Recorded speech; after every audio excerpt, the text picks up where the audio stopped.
and welcome to Moon Moment, the newest Sailor Moon podcast on the interwebs. We are your Senshi sensational hosts. I am Gilsey, and this is Drusilla. Hello, Internet! So this show was created to discuss moon moments in Sailor Moon. What is a moon moment, you may ask? Well, they're moments that we feel exemplify what Sailor Moon stands for and represents. To go into a little bit more detail, of which we spent countless hours debating this. And by countless hours, I mean, long. Yeah, like 30 minutes. A moon moment has to represent a theme of the show, one that is applicable to us, the real world, people outside of an anime, despite how much I think a lot of us wish we could live in an anime. Preferably maybe Food Wars. That might be the best. Oh, yeah. Food Wars. You know, I would hate to be in Attack on Titan. Oh yeah. Man. Don't want to do. Mm-mm. I can't. No. Although I would love to be, like, flying around on those zipline things. Mm-hmm.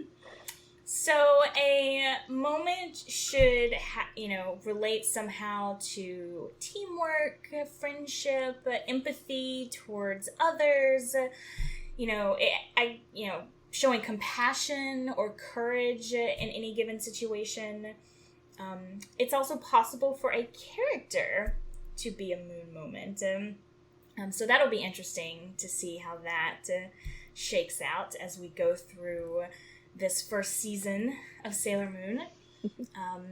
And we also... Which we hope you stick with us. Yes, please stick with us. We promise it will be shorter than you think, but in a good way. Not in a we're going to stop after 9 episodes kind of way.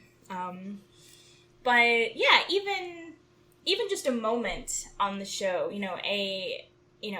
Sailor Moon obviously represents beauty in a lot of different ways, I could argue. And so, beautiful moments within the show can also be a moon moment. So that's kind of what we're thinking. It may change as we go along. We may, incorporate other things. We may create a more solid idea of what a moon moment is. But right now, that is our moon moment. This is the Moon Moment podcast. You'll see, I'm so excited that we're recording. I almost smashed my fist on my desk in excitement and then realized that was going to be horrible. So you're welcome, audio listeners, that I did not do that. Future Drusilla. Yes. Before we start to discuss the first episode of the original Sailor Moon anime and the moon moments found within, we want to tell you a little bit about ourselves. Gilsey? So, we're not just strangers on the internet who are ridiculously charming and witty. Of course, that's why you're here with us. Of course. Where else are they going to find that on the internet? Exactly. So, I am Gilsey. It's nice to meet you. I am from Chicago. Me and Drusilla met actually in New York. I am Filipino, and watching this first episode made me realize I have never seen the entirety of the first episode in English. So that was really interesting. But yeah, I started watching anime and loving anime when I was younger. I particularly love shoujo. I'm a sucker for rom-com and just anything that's parody. You've probably heard of Nozaki, or if you've heard of Umaru-chan, I love them. But yeah, it's great to meet you all, and I look forward to building my harem with all of you. As for me, basically what Gilsey said, except I'm not Filipino. No, I have been a fan of Sailor Moon since I was tiny Drusilla. If you go to our website and look at the About Us page, you will find me, I think I'm 9 years old, dressed up as Sailor Moon for Halloween. Shout out to my mom for being just a whiz with all kind of costuming stuff.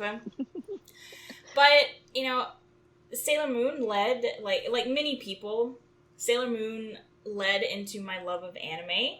She was my gateway drug. And if Sailor Moon was a drug, she'd be very pop rocky. I feel like if there was a drug that was like pop rocks, that's what Sailor Moon would be. Very like fizzy. Yes. So was a fan of anime in high school, college. Kind of fell off after I moved to New York to go to school, but you know, I have slowly over the last few years got back into it. Shoujo is still probably favorite, although recently there's been a lot of shows that are starting to edge out my love of shoujo. Like, oh no, really? Yeah, like Love is War, which isn't technically considered shoujo, and also a lot of josei, which not technically shoujo, but it is shoujo, and I love it because like that kind of like realm. Yes. So yeah, that's pretty much me. Go anime that treats female characters amazingly. Interesting. We stan. Yes. Interestingly, so I'm a nerd, and I have the Tokyo Pop English translations of Sailor Moon. In the first chapter, there is a exclusive interview that Takeuchi did with Mix, who published the Tokyo Pop Mix version. And they asked her, you know, what's the difference between, they call it the motionless Sailor Moon and the anime Sailor Moon. And she says, well, the anime was developed with a male gaze because most of the staff was male, whereas she wrote and illustrated Sailor Moon like as a female for females. Hey guys, Future Drusilla here to say that I made a boo-boo. When I talked about the interview Takeuchi gave, I quoted her as saying the anime was developed with a male gaze, but she actually said male perspective. Because male gaze is such a loaded term, I didn't want to leave it as is in the podcast and just put a correction in the show notes. There's a link to the interview in the show notes if you want to check it out for yourself, but for now, I'll let you get back to the show. So it might be interesting to think about that as we go through the grand dame of shoujo anime Sailor Moon, to think about it in that context. But enough horsing around. Yes. You want to get started with this episode? Yay! I'm so excited. Yes, let us start. So, quick note about this podcast. We will not be going episode by episode. This first podcast episode will cover the first episode of Sailor Moon. However, from the second podcast episode onward, we're going to be consolidating episodes. We have divided them into chunks that make sense. We will roughly be doing about 5 episodes per podcast episode.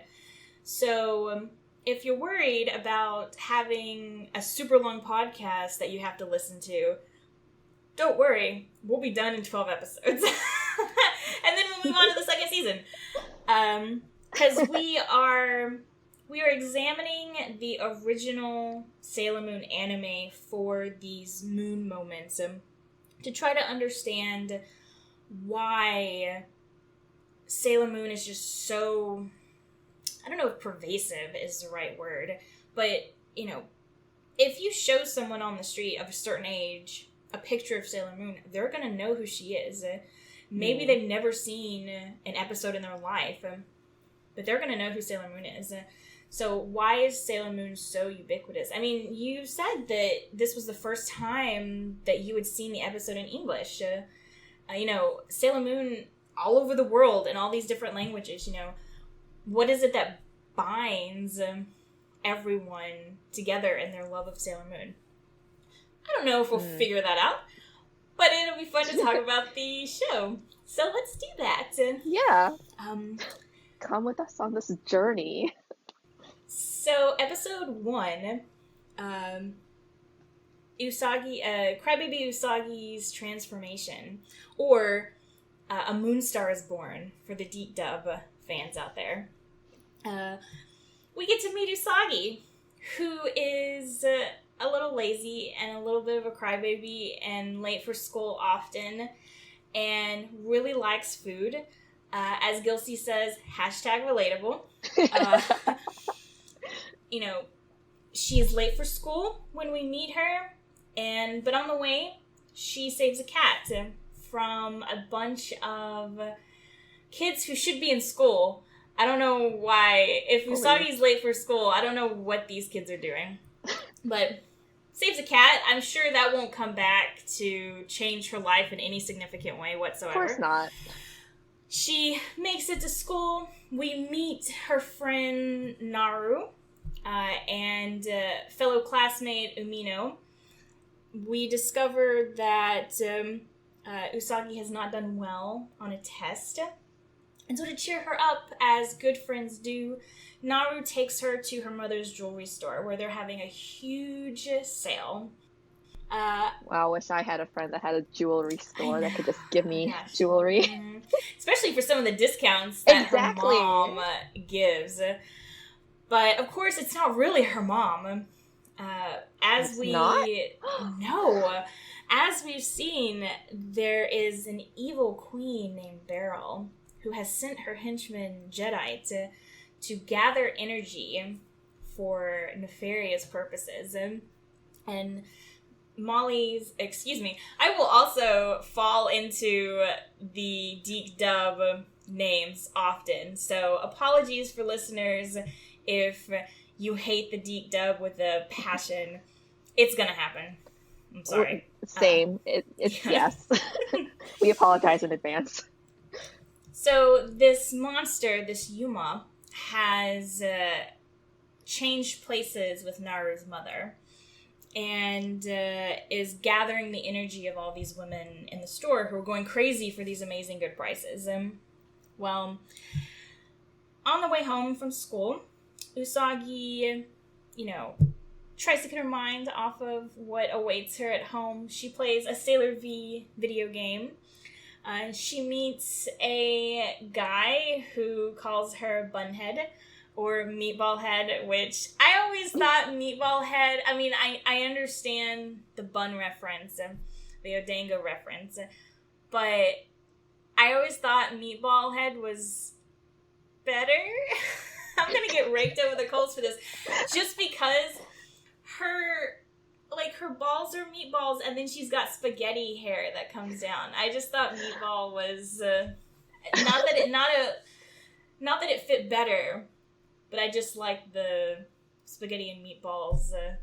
They both make me hungry, better. So yeah. All right, let's move on from that then. Meets a dude rocking some lilac pants who is just disgusted at the fact that she has a 30 on her test. Her mother is also not happy, but that night, Usagi's decided to take a nap before bed, I guess, and the cat that she saves comes back and introduces herself as Luna and explains to Usagi that she is Sailor Moon. It is her destiny to save the world, basically, to stop the evil that has arrived in Tokyo. And Usagi doesn't really believe, even after she transforms into Sailor Moon. But she's not really given much time to think about it, because she then learns that her friend has been kidnapped. Is in trouble. Really. Yes, Naru is in trouble. So she springs into action. She arrives at the jewelry store, finds out that she's not dreaming, all of this is real, but manages to save the day with a little bit of help from a mysterious man in a tuxedo who happens to be wearing a mask. I wonder what his name is. Wonder who could that be? Hmm. And that's the end of the first episode. Very brief overview. So yeah, it's moon moment time. Woo, let's get into our moon moments of the week. Do you want to start or do you want me to go first? Why don't you start? Because I have two, and you have Okay. one. And I'm pretty sure Yes. that one of ours...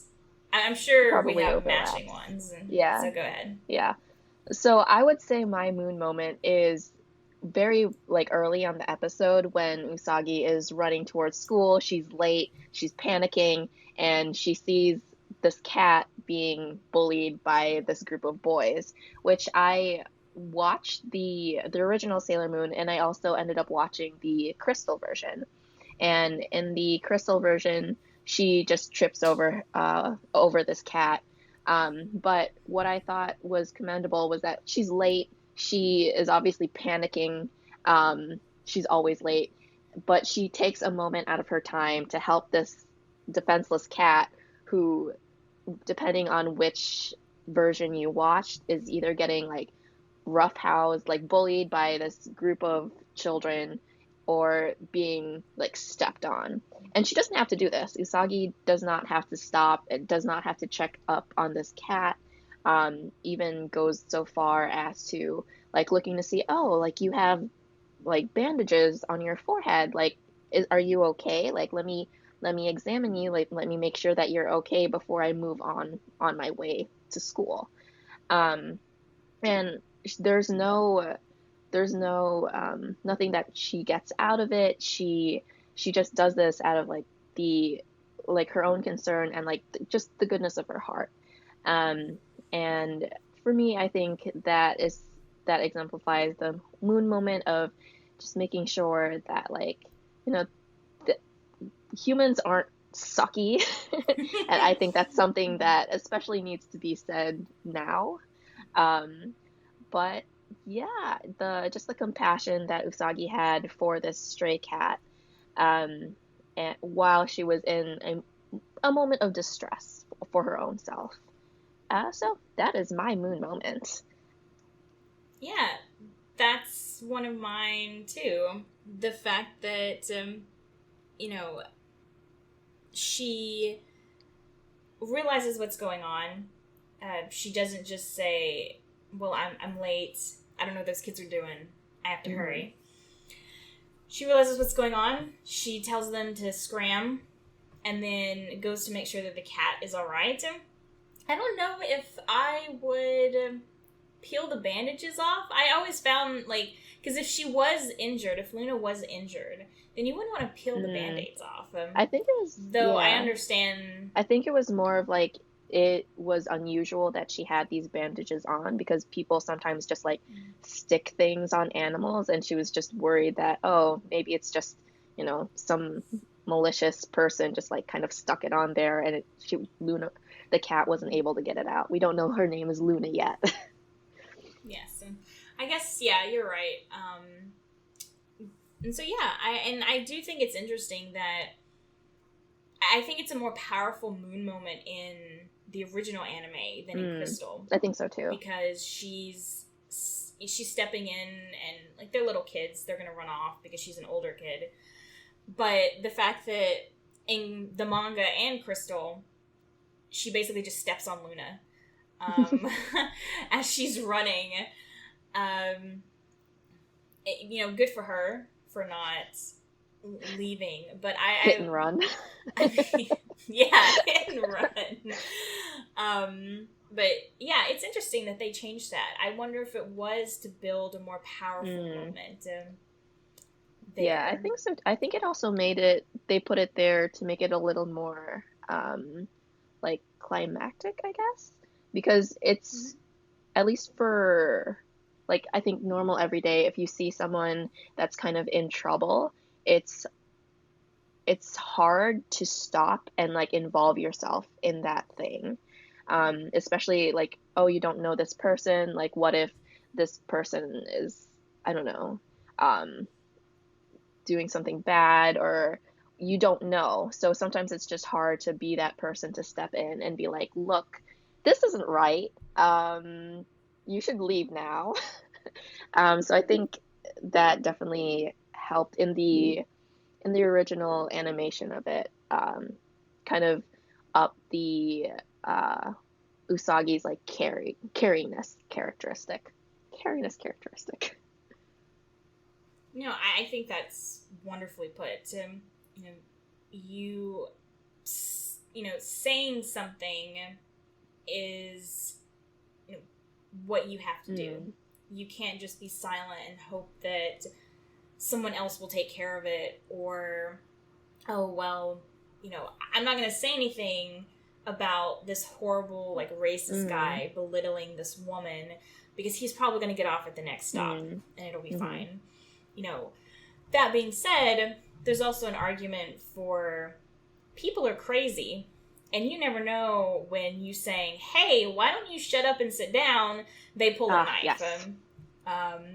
So I think there's a balance there. I think that should not deter someone if someone is in true danger from standing up and saying, this isn't right, you need to leave, And But plus, Usagi took it upon herself to, like, she didn't look around to wait to see if anyone else would save this cat. Like, she was just like, no, you guys suck. Like, leave this cat alone. Which is also very commendable. Yes. What's your second moon moment? So my second moon moment is her choosing to save Naru, because the line that she says, so at this point she's transformed in her room and she's kind of freaking out about the whole thing. You got a talking cat, I just changed clothes without moving, there were all these pretty lights and music, it took at least 30 seconds to a minute for my transformation sequence. And she gets the alert on her, I heard someone call them shields once, on her buns, the red like things. the ruby. Yeah, she gets the alert, like she hears Naru saying, help me, someone please, I need help. And she says, and I'm 95% sure I have quoted this exactly, I don't know what's going on, but Naru seems to be in trouble. And what I love about this is that, with the exception of one, every single version of Sailor Moon has this line. Oh, that's cool. All three English translations, the Crystal, the original sub, the only one that doesn't have it is the Deke dub. But they all say, look, I don't know what's going on. I'm still a little freaked out about all this stuff, but I know my friend's in trouble. I have to go. And that's my second moon moment. For those of you that are curious, in the Deke dub, she says, but what can I do to help? You keep forgetting I'm just a kid. Which is totally different. Yeah, like that's really different. And then there's, I think, they just I think they just look at each other. I can't remember if Luna says something, but I think in the Deke dub, they just look at each other and there's kind of a nod. And then the next thing you know, they're at the jewelry store. And I have no idea why they would have changed that line, because saying that, like, I'm not sure of the circumstances, all I know is that my friend is in trouble and I need to go help her. It's so much more powerful than just saying, well, what am I supposed to do? Yeah. So I'd be really interested to know why. If anyone has any theories, let us know. I mean, there are a lot of things in the Deke dub that could fall into that category of, I don't know why they changed this. I'd really like to know. But yeah, I just thought that would be interesting to bring that up, because every single version, with that exception, has the, I don't know what's going on, but my friend is in trouble. Mm.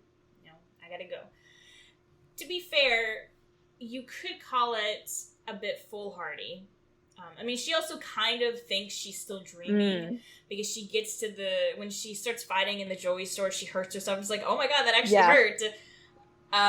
This isn't a dream. So that was one of the reasons why I didn't say that was a moon moment for me.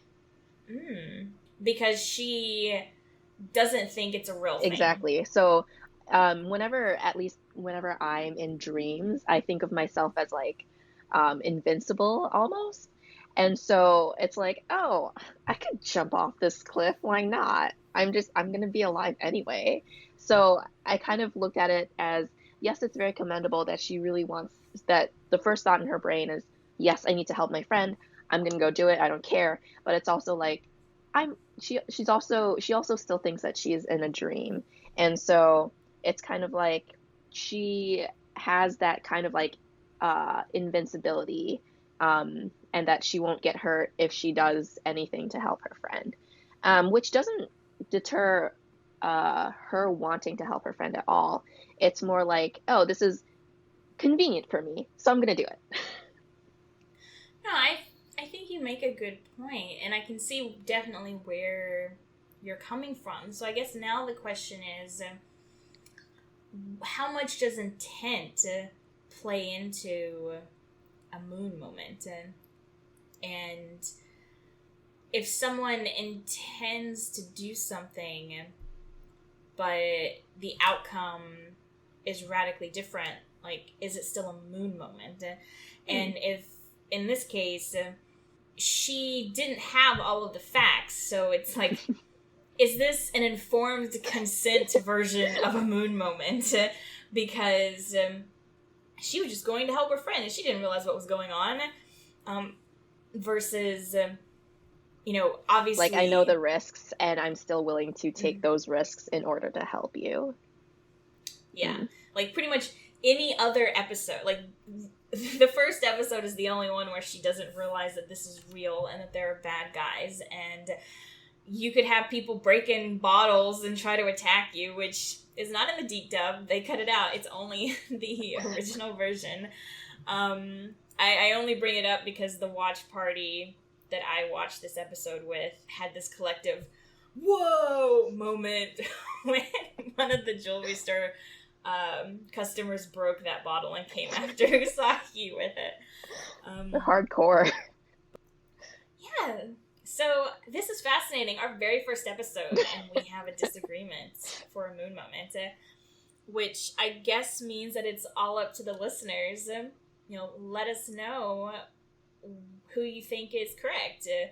Do you think Gilsey is correct that this shouldn't be a moon moment because Usagi was not fully aware of what was going on? Or am I right? And that it's more of the feelings and intent behind it rather than the facts, I guess. The facts don't matter here. Or are we both of us completely wrong and there's just something else that we're missing? Yeah. Would love to know. Is there another moment in the episode that you think should be a moon moment that we just completely missed? So... Yeah. You can respond to this by tweeting to us. I think this is a good time to plug in our little social media handles. Yeah. We are at Moon Moment Pod on Twitter and also on Instagram.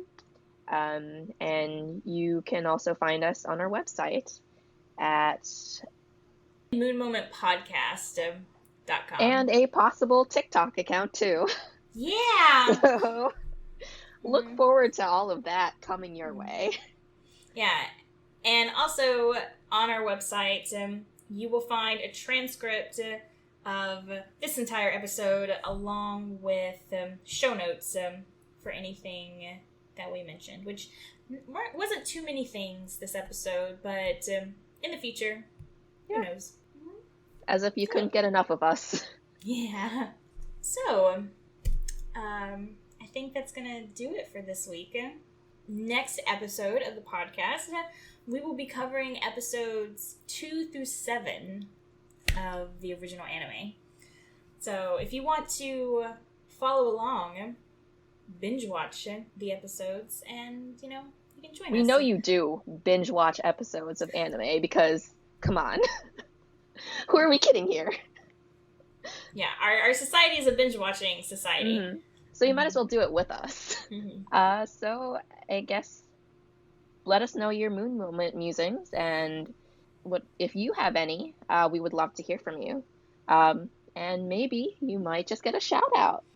If you'd Yeah. like to support, yes, if you'd like to support the podcast, please rate, review, share, subscribe, all of that good stuff. It helps us and Moon Moments stay afloat amidst the vast ocean of podcasts. I'm Gilsey. And I'm Drusilla. Thank you for joining us for our first ever podcast and Moon Mentis occasion. Aha! As you can tell, I love puns, so just look forward to more of those in the future. Bye. Bye.